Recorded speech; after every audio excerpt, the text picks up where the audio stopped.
Thank you for being here and watching this video. If you enjoy it, please like, subscribe, and leave your thoughts in the comments.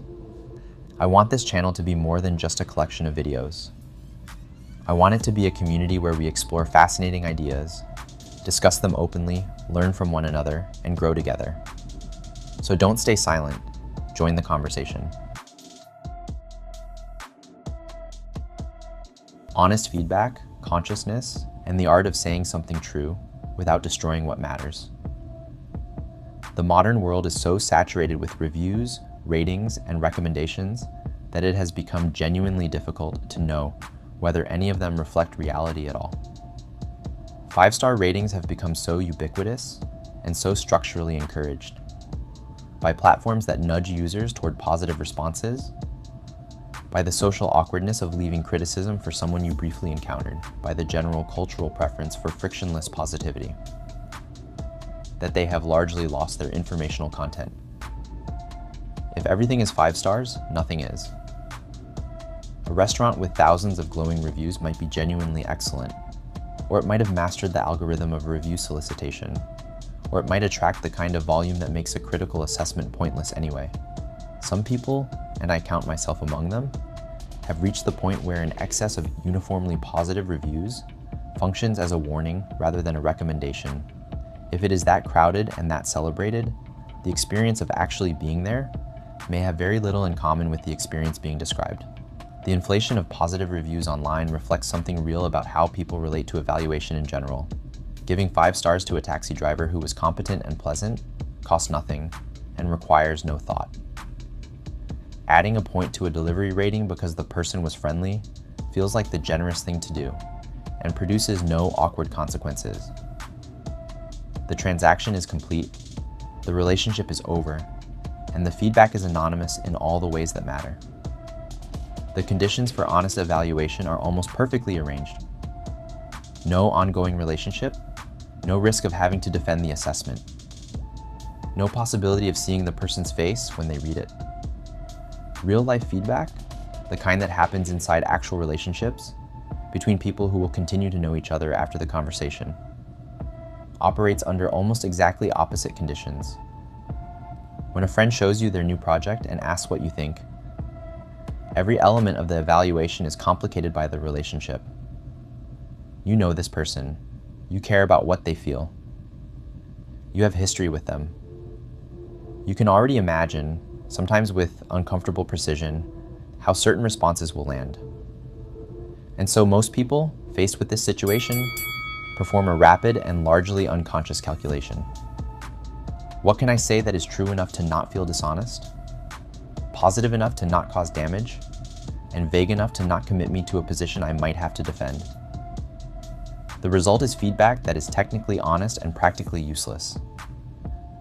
A collection of warm, non-specific observations that the person receiving them recognizes immediately as the diplomatic non-answer it is.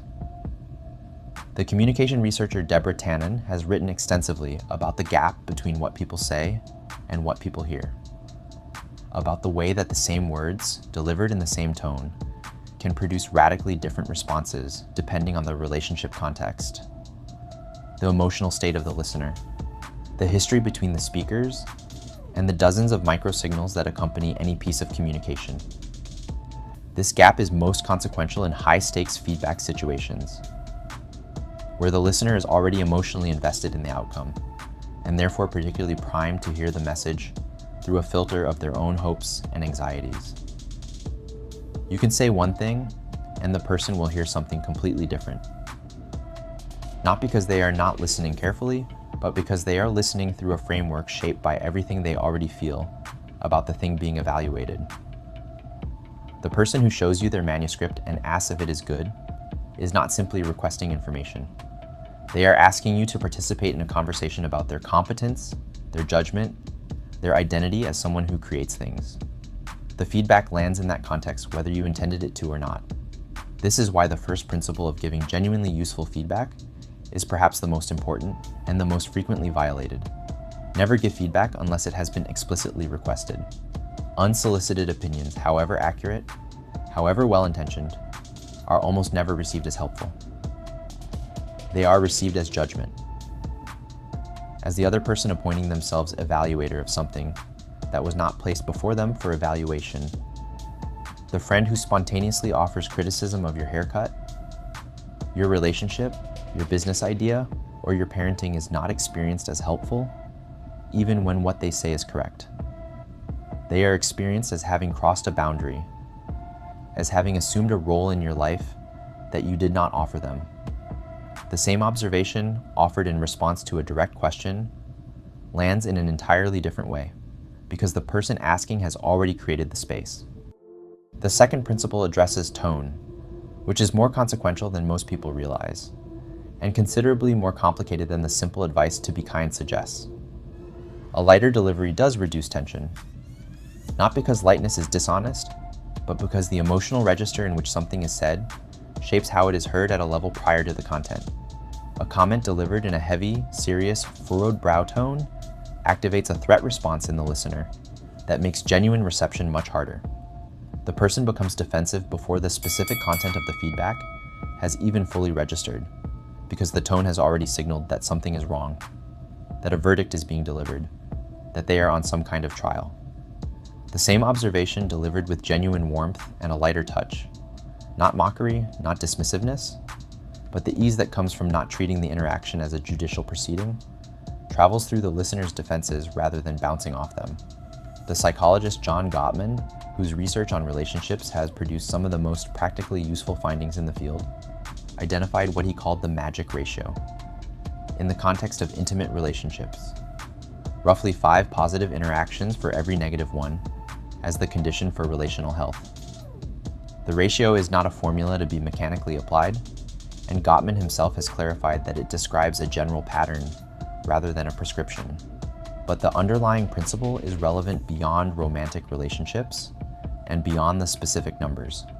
Feedback that arrives in a relational context where the overall experience of the relationship has been primarily positive is received differently from feedback that arrives in a context where criticism has been more prevalent. The single piece of honest, difficult feedback in a relationship characterized by genuine warmth and consistent appreciation is received as what it is meant to be, an expression of care from someone who wants the person to succeed.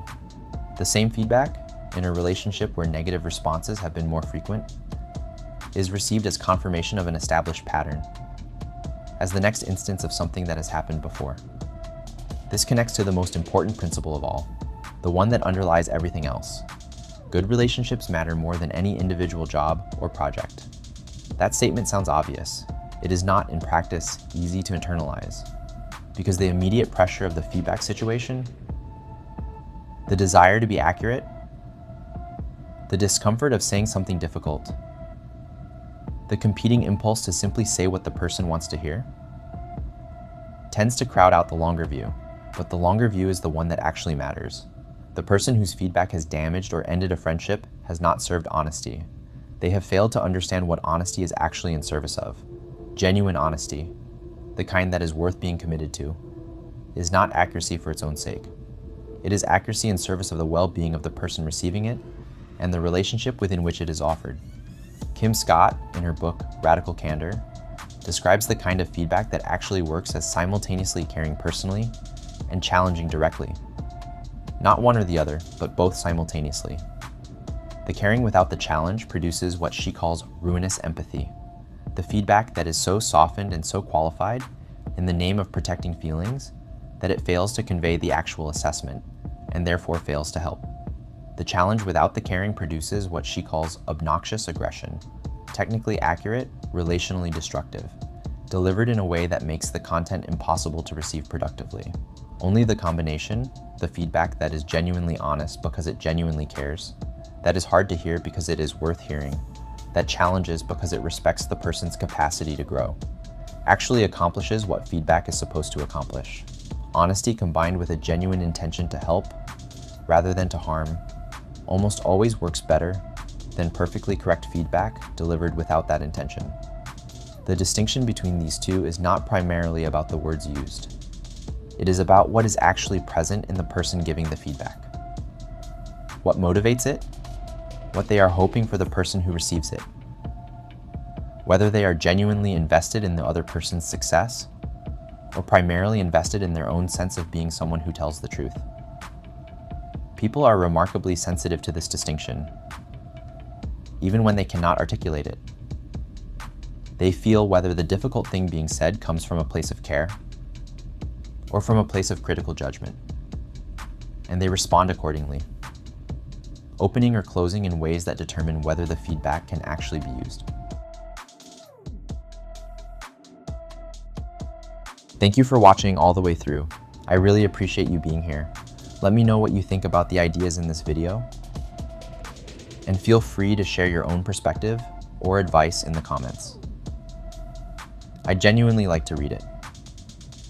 If you enjoyed this kind of content, please like the video and subscribe. My hope is to build not just a channel, but a community where people explore meaningful ideas, exchange thoughts, and grow together. See you in the next videos. Bye.